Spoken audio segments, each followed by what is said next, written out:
नमस्कार, जीत पॉइंटर में आप सभी का स्वागत है। कैसे हैं आप सभी लोग?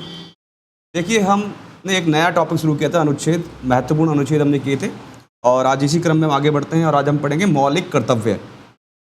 मौलिक कर्तव्य। देखिए, हम शॉर्ट जल्दी जल्दी इस चीज़ को निपटाएंगे और इसको समझेंगे। मौलिक कर्तव्य की बात करेंगे। देखिए, मौलिक कर्तव्य कौन से आर्टिकल में? 51 कै में। ठीक है, 51 कै में मौलिक कर्तव्य की बात की गई है। ठीक, इसके बारे में देख लेते हैं।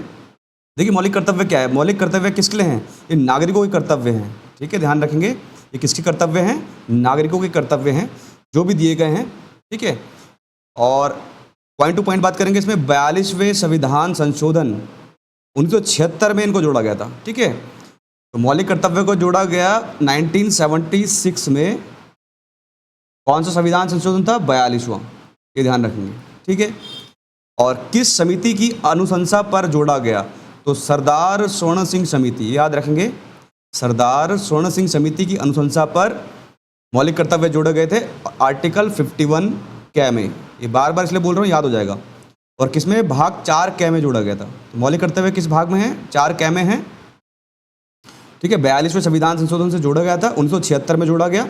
ठीक है, और कौन सी समिति संबंधित है इससे? सरदार स्वर्ण सिंह समिति। सरदार स्वर्ण सिंह समिति। आगे देखेंगे, प्रारंभ में मौलिक कर्तव्यों की संख्या कितनी थी? 10 थी। देखिए, जब मौलिक कर्तव्य जोड़े गए थे 1976 में, उस समय जो मौलिक कर्तव्य थे कितने थे? टोटल 10 मौलिक कर्तव्यों की बात की गई थी। लेकिन बाद में वर्तमान में जो है 86वें संविधान संशोधन द्वारा, कौन से? 86वें संविधान संशोधन द्वारा 11वां मौलिक कर्तव्य जोड़ा गया। तो अभी वर्तमान में कितने मौलिक कर्तव्य हैं? 11 मौलिक कर्तव्य हैं। पहले कितने थे? स्टार्टिंग में 10 मौलिक कर्तव्य थे, एक और मौलिक कर्तव्य जोड़ा गया जो 11वां मौलिक कर्तव्य जोड़ा गया। टोटल अभी 11 मौलिक कर्तव्य हैं। और याद रखेंगे, जो 11वां मौलिक कर्तव्य जोड़ा गया वो 86वें संविधान संशोधन से जोड़ा गया था। ठीक है, ये ध्यान रखेंगे। अब 11वां मौलिक कर्तव्य इंपोर्टेंट है, पूछा जाता है 11वां मौलिक कर्तव्य क्या था? 6 से 14 वर्ष के बच्चों हेतु प्राथमिक शिक्षा प्रदान करना था। ठीक है, देखिए, जो 11वां मौलिक कर्तव्य जोड़ा गया वो ये जोड़ा गया कि माता पिता का कर्तव्य होगा, माता पिता या जो अभिभावक हैं, जो गार्जियन हैं, उनका कर्तव्य होगा कि वो 6 से, उम्र याद रखेंगे, 6 से 14 वर्ष के जो बच्चे हैं उनके लिए जो प्राथमिक शिक्षा है वो अनिवार्य देना जो है इनका कर्तव्य होगा, कि इनका माता पिता का कर्तव्य होगा। उम्र याद रखेंगे, 6 से 14 वर्ष के बच्चे। ठीक है, कर्तव्य किसका होगा? माता पिता का प्राथमिक शिक्षा देना। ये था 11वां मौलिक कर्तव्य। आगे देखते हैं। अब बात करेंगे भाग 5 की। देखिए, भाग 5 में क्या आता है? कार्यपालिका। भाग 5 में किसकी बात की गई है? कार्यपालिका की। अब कार्यपालिका में अनुच्छेद देख लेते हैं। अनुच्छेद 52। ठीक है, भारत का एक राष्ट्रपति हो। तो अनुच्छेद 52 क्या कहता है? कि भारत का एक राष्ट्रपति हो। तो अगर प्रश्न इस प्रकार बनता है कि राष्ट्रपति के बारे में जो है कौन से अनुच्छेद में? अनुच्छेद 52 में। ठीक है, आगे देखेंगे अनुच्छेद 53, याद भी करते चलेंगे साथ में। 52, 53, 53 कै। देखिए, 53 कै में क्या बोला गया है? संघ की कार्यपालिका शक्ति राष्ट्रपति में निहित होगी। ठीक है, ध्यान रखिए, जो कार्यपालिका की शक्ति होगी, ठीक है, वो किसके पास होगी? किसमें निहित होगी? राष्ट्रपति पे निहित होगी। ये बोला गया 53 कै में। ठीक, अगर प्रश्न इस प्रकार बने कि कार्यपालिका की शक्ति किस पे निहित होती है? राष्ट्रपति पे निहित होती है। और कौन से आर्टिकल में है? आर्टिकल की बात करेंगे 53 कै में ये बात की गई है। ठीक है, आगे देखेंगे। मैं ज़्यादा डिस्कशन में नहीं जाना चाहता, इसमें शॉर्ट पढ़ेंगे, याद करेंगे। 53 कै की बात करेंगे। 53 कै, रक्षा बलों का सर्वोच्च अधिकारी कौन होता है? राष्ट्रपति होता है। जितने भी रक्षा बल है, जो हमारे तीनों रक्षा बल हैं, उनका सर्वोच्च अधिकारी कौन होगा? राष्ट्रपति होगा। ये कौन से आर्टिकल में बोला गया है? 53 कै में। ठीक है, आगे देखेंगे आर्टिकल 54, राष्ट्रपति का निर्वाचन। देखिए, प्रश्न इस प्रकार बने कि राष्ट्रपति का निर्वाचन कौन से आर्टिकल में? तो आर्टिकल 54 में राष्ट्रपति के निर्वाचन की बात की गई है। ठीक है, और देखो, निर्वाचन की बात की गई है आर्टिकल 54 में। और इसमें कौन कौन जो है भाग ले सकते हैं, इसके बारे में पूछा जाता है। तो संसद के दोनों सदनों के निर्वाचित सदस्य, संसद के दोनों सदनों के निर्वाचित सदस्य, यानी कि लोकसभा और राज्यसभा, दोनों के जो निर्वाचित सदस्य हैं वो भाग लेंगे राष्ट्रपति के निर्वाचन में। और राज्यों की विधानसभाओं के निर्वाचित सदस्य, जो राज्य की विधानसभा है, बात बहुत ध्यान रखेंगे, राज्य की विधानसभा की बात की जा रही है सिर्फ यहाँ पे, विधानसभा, ओनली विधानसभा, ठीक है, विधान परिषद की बात नहीं की जा रही है। तो केवल विधान, राज्य की जो विधानसभा है प्लस देखो लोकसभा और राज्यसभा के निर्वाचित सदस्य, और राज्यों की जो विधानसभाएं हैं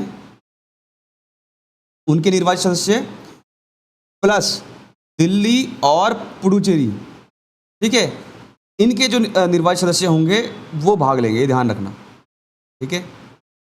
तो लोकसभा राज्यसभा के निर्वाचित सदस्य और विधानसभा के निर्वाचित सदस्य और दिल्ली और पुडुचेरी के निर्वाचित सदस्य राष्ट्रपति के निर्वाचन में भाग लेते हैं। और आर्टिकल कौन सा है? 54 है।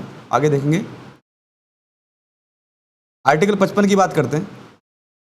निर्वाचन की रीति, देखिए निर्वाचन की रीति यानी उसकी प्रणाली क्या है, किस प्रकार से निर्वाचन होगा, क्या तरीका होगा निर्वाचन करने का, ठीक है, ये आर्टिकल 55 में दिया गया है। देखिए निर्वाचन की प्रणाली कैसे होती है, एकल संक्रमण मत प्रणाली होती है इसकी, ठीक है। तो वो प्रणाली किसमें बात की गई? 55 में। एकल संक्रमणीय, ठीक है, सॉरी संक्रमणीय मत पद्धति होती है, ठीक है। अब ये एकल संक्रमणीय मत पद्धति क्या होती है, ये डिस्कशन से हम जो हमारा सेशन चलेगा उसमें बताएंगे, ठीक है। निर्वाचन की रीति की बात की गई आर्टिकल 55 में। 56 की बात करते हैं, 56 राष्ट्रपति की पदावधि यानी कार्यकाल की बात की जा रही है। जो राष्ट्रपति का कार्यकाल होता है वो कौन से आर्टिकल में? आर्टिकल 56 में है, ठीक है, ध्यान रखेंगे। आगे देखेंगे आर्टिकल 57 पुनर्निर्वाचन के लिए पात्रता। देखिए आर्टिकल 57 में पुनर्निर्वाचन के लिए क्या पात्रता होती है उसकी बात की गई है। आर्टिकल 58 में है योग्यताएं। तो किसी भी जो है राष्ट्रपति के निर्वाचन के लिए जो है कौन सा सदस्य है उसकी योग्यताएं क्या है वो बात की गई। 35 वर्ष होनी चाहिए एक तो आयु, ये विशेष ध्यान रखेंगे। राष्ट्रपति के निर्वाचन के लिए योग्यता जो है 35 वर्ष होनी चाहिए। लोकसभा का सदस्य बनने के योग्य हो, ये ध्यान रखेंगे। यहाँ पे सिर्फ बात की गई है लोकसभा का सदस्य बनने के योग्य हो, यानी जो व्यक्ति हो जो राष्ट्रपति के निर्वाचन के लिए जो है खड़ा हो रहा है उसके लिए जो है लोकसभा का सदस्य बनने की योग्यता रखता हो। लोकसभा का सदस्य ना हो, सिर्फ योग्यता रखता हो, 35 वर्ष की आयु हो और भारत का नागरिक हो। आर्टिकल 59 की बात करेंगे, पद के लिए शर्तें। देखिए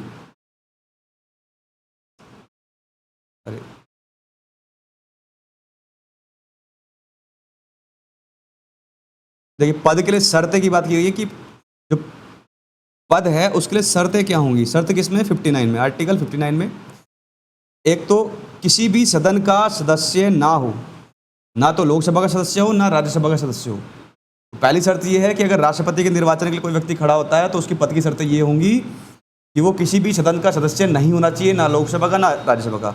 हाँ, योग्यता उसके अंदर ये होनी चाहिए कि वो लोकसभा का सदस्य बनने के योग्य हो और किसी लाभ के पद में ना हो, ये शर्तें हैं। आगे देखेंगे आर्टिकल 60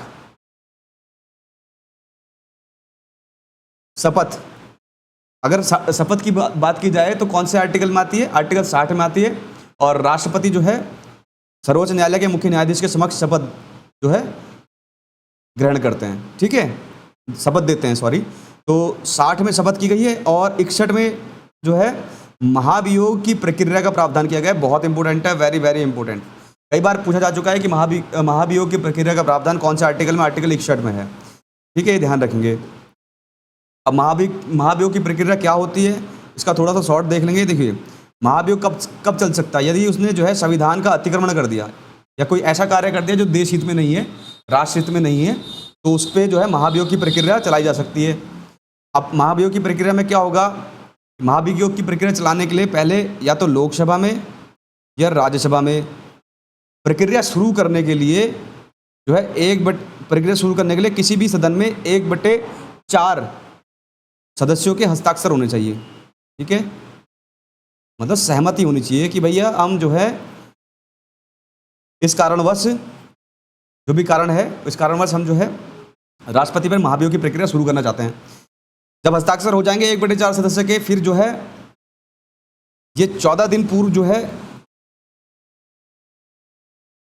राष्ट्रपति को जो है सूचना दी जाएगी कि भैया आप पे जो है महाभियोग की प्रक्रिया शुरू करने जा रहे हैं, ठीक है। उसके बाद से जब 14 दिन पूर्व प्रक्रिया दे दी और प्रक्रिया शुरू हो चुकी है, 1/4 सदस्य का हस्ताक्षर हो चुके हैं और प्रक्रिया शुरू हो गई है। अब आरोप सिद्ध करने के लिए दोनों सदन में यानी लोकसभा में भी और राज्यसभा में भी जी देखिए 2/3 बहुमत द्वारा पारित होगा, यानी कि 2/3 सदस्यों के जो है उसमें वहाँ पे उपस्थित होने वाले और जो टोटल सदस्य हैं उनके हस्ताक्षर होने जरूरी है, उनका बहुमत द्वारा महाभियोग के जो है लागू कर दिया जाता है। ठीक है, ये ध्यान रखेंगे। तो ये हमने शॉर्ट देखा सारे अनुच्छेद के लिए, यहीं पे रखते हैं इसको। धन्यवाद।